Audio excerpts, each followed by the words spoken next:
Olá, meu nome é Kathleen e eu vou apresentar o artigo de relato de caso sobre a doença mista do tecido conjuntivo em um paciente jovem saudita.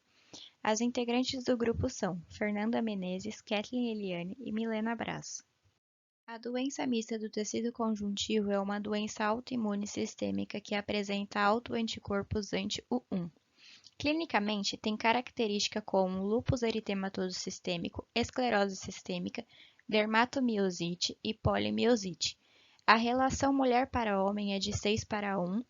Ela possui um bom prognóstico dada a baixa prevalência de doença renal grave e problemas neurológicos com risco de vida. Suas manifestações clínicas são poliartrite, fenômeno de Raynaud e miosite, podendo apresentar mal-estar, atralgia, mialgia e febre. Suas manifestações orais são dificuldade de mastigar e deglutir, alterações no paladar, presença de fissura na língua e lábios, aumento de cárie dental e candidíase oral. Relato de caso. Uma criança saudita, de 12 anos, dá entrada na clínica odontológica com edema intraoral na área molar inferior esquerda, com secreção purulenta acompanhada de úlceras orais não cicatrizantes e múltiplos abscessos periapicais, que não respondem às extrações dos primeiros dentes nem ao uso de antibióticos orais. Ele foi internado e recebeu amoxicilina com clavulanato, que não foi eficaz. Foi então substituída por clindamicina por via intravenosa, seguida de clindamicina oral. O inchaço diminuiu por um período de 5 dias e o paciente recebeu alta. Após algumas semanas, o paciente retorna na clínica apresentando febre persistente de 40 graus, dor de cabeça, sensibilidade à luz, pescoço enrijecido, dor axilar, tosse seca e apresentava também erupções cutâneas. Na admissão, foi realizada uma tomografia computadorizada do cérebro e uma punção lombar, com resultados normais. Ele recebeu ceftriaxona, vancomicina, azitromicina 2 vezes por dia durante 3 dias e paracetamol.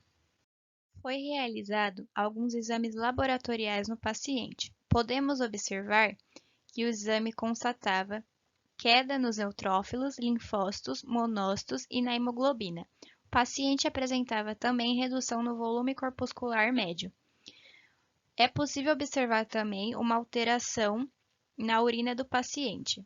Foi realizada a cultura da urina, porém não obteve crescimento após 24 horas. Após 3 dias, o paciente acordou de manhã se queixando de fraqueza muscular grave, de modo que não conseguia sair da cama e não conseguia se vestir ou segurar uma xícara ou uma colher.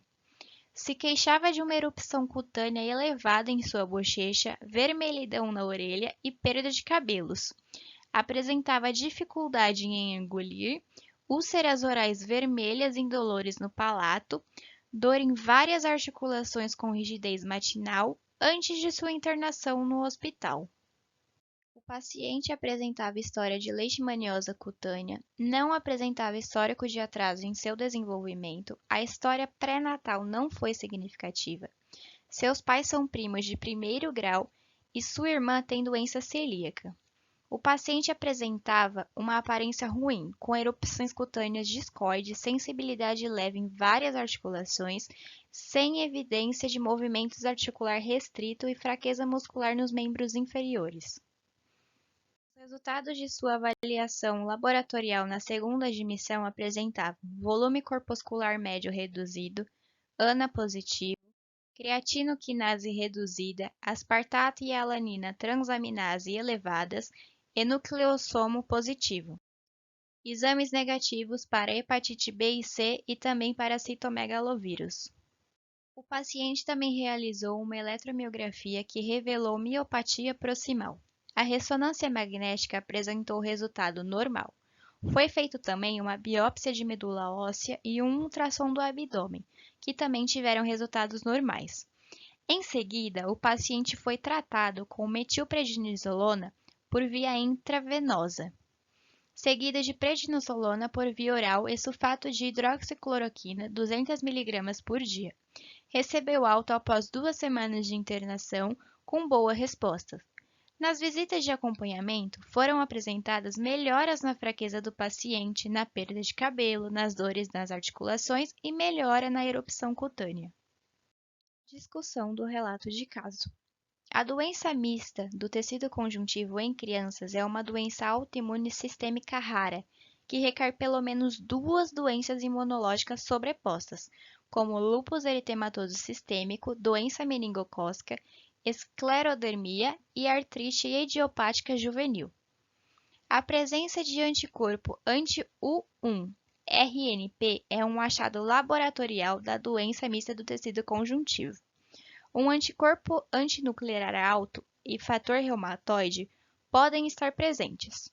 Características comuns da doença mista do tecido conjuntivo incluem poliartrite e poliartralgia, fenômeno de Raynaud, miosite, febre e fadiga, mas podem começar com qualquer manifestação clínica de lúpus eritematoso sistêmico. Em crianças, a doença mista do tecido conjuntivo pode apresentar complicações hematológicas, como leucopenia, anemia e trombocitopenia.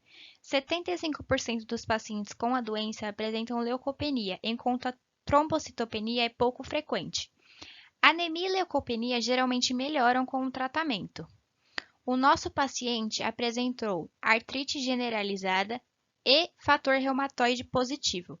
Um estudo constatou que um fator reumatoide positivo pode ser um sinal precoce de doença mista do tecido conjuntivo no momento da apresentação, e a doença mista do tecido conjuntivo pode levar à deformidade articular. Pacientes com doença mista do tecido conjuntivo podem apresentar sintomas gastrointestinais, como azia, diarreia, disfagia e sintomas de má absorção. Nosso paciente queixou-se de azia, que foi tratada com um inibidor de bomba de prótons, além de disfagia, que melhorou com a prednisolona. O envolvimento renal é uma das principais complicações da doença. Foi observado em alguns estudos em aproximadamente 25% dos pacientes e geralmente é assintomático. A sorologia mais importante da doença é o anti-U1-RNP, mas existem muitos outros testes sorológicos que podem ser positivos para a doença mista do tecido conjuntivo, como ANA positivo, que está presente em 100% dos pacientes, fator reumatoide, que é positivo em 70% dos pacientes. Os testes adicionais que podem ser positivos na doença incluem anti-Smith, DNA anti-fita dupla, anti-Ro SSA e DNA fita simples. O nosso paciente teve um ANA positivo, anti-U1-RNP e anticorpos anti-Smith. Atualmente, a maneira mais comum de diagnosticar a doença mista do tecido conjuntivo é ter pelo menos 3 critérios clínicos e sorológicos. Não existe tratamento específico para a doença mista do tecido conjuntivo pediátrica. No entanto, anti-inflamatórios não esteroidais, antimalárico como a hidroxicloroquina e corticosteroides são o tratamento de escolha para sintomas leves e moderados. A imunossupressão, usando agentes como a ciclofosfamida, é necessária se órgãos internos estiverem envolvidos, como o sistema nervoso central e os rins. Nosso paciente foi tratado com altas doses de corticosteroides e hidroxicloroquina para manter a remissão. Muitos estudos demonstraram que a maioria dos pacientes com doença mista do tecido conjuntivo tem um bom prognóstico com o tratamento, embora alguns possam ter um prognóstico ruim, principalmente se desenvolverem hipertensão pulmonar, envolvimento renal como glomerulonefrite ou envolvimento neurológico. Pacientes com polimiosite ou esclerodermia têm um prognóstico pior. No entanto, alguns pacientes com características de lúpus eritematoso sistêmico em seu curso da doença com anticorpos anti-U1-RNP positivos podem mudar de doença mista do tecido conjuntivo para lúpus eritematoso sistêmico. Conclusão do artigo. A cavidade oral deve ser examinada por um dentista como um componente integral do corpo humano. Essa necessidade ficou clara neste caso, que apresentou múltiplos abscessos periapicais que não respondem a extrações ou ao uso de antibióticos orais. Essas informações devem ser consideradas e apreciadas para ajudar a alcançar um diagnóstico adequado e fornecer um tratamento eficaz ao paciente. Escolhemos este artigo para complementar nosso trabalho porque ele descreve como foi desenvolvido o teste sorológico para a doença mista do tecido conjuntivo. O artigo demonstra que sua prevalência ainda é desconhecida e que o número de pacientes com características clínicas e sorológicas é cerca de 4 vezes menor do que de pacientes com lúpus eritematoso sistêmico. Além disso, sendo uma síndrome de sobreposição, a doença carece de características clínicas distintas. A revisão revela que, apesar de algumas doenças fazerem parte da doença mista do tecido conjuntivo, não são particularidades únicas pertencentes a ela, podendo estar presentes em outros distúrbios. Relata também como a etiologia da doença supostamente possa estar relacionada a uma infecção viral exógena ou à expressão de um retrovírus endógeno que normalmente não é exposto ao sistema imunológico, o que pode resultar na indução de autoanticorpos para o U1-RNP por imitação molecular.